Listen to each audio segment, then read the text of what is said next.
Helo, fe enw I yw Lowri Morgan, a heddi dwi'n archwilio hanes fy nhi yma yn Archifau Morgannwg.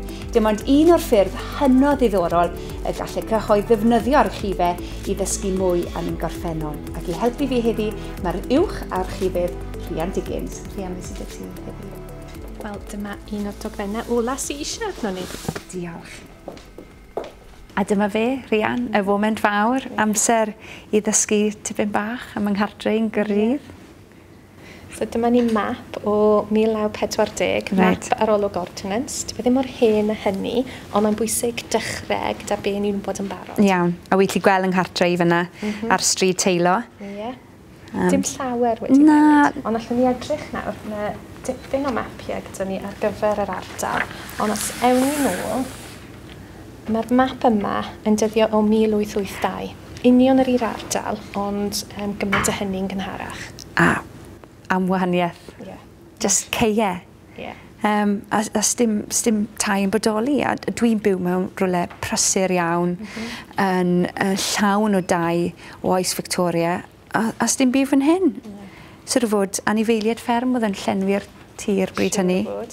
Ond un peth I yn sylwi sydd ddim wedi newid dros y ganrif yw rai o'r llwybrau dwi'n redeg. Fi'n gweld bod un fan hyn. Os, mae yna cynllun yn fyna. Mae hwnna ar gyfer tŷ ar Taylor Street. So, allwn ni gael golwg nawr. Ti o be, dim lot wedi newid. Na, mae'r tai I gyd yn debyg iawn i'w gilydd nhw.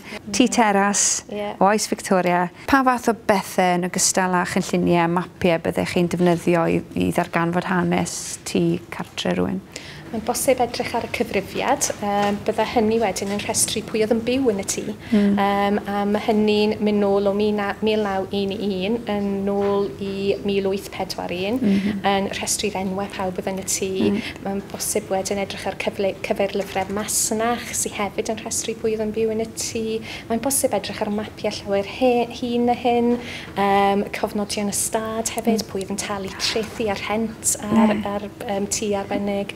Ond nôl at hanes y tŷ, wy'n gwybod byddai'n rhieni wrth I bodd yn dysgu tipyn am I cartre nhw. Felly jyst cerdded mewn I adeilad yn I sir nhw wedyn. Cerdded mewn, neu falle danfon e-bost bach yn gyntaf I gofyn ambell gwestiwn, ond mae'n digon hawdd jyst troi lan a wneud y gwaith.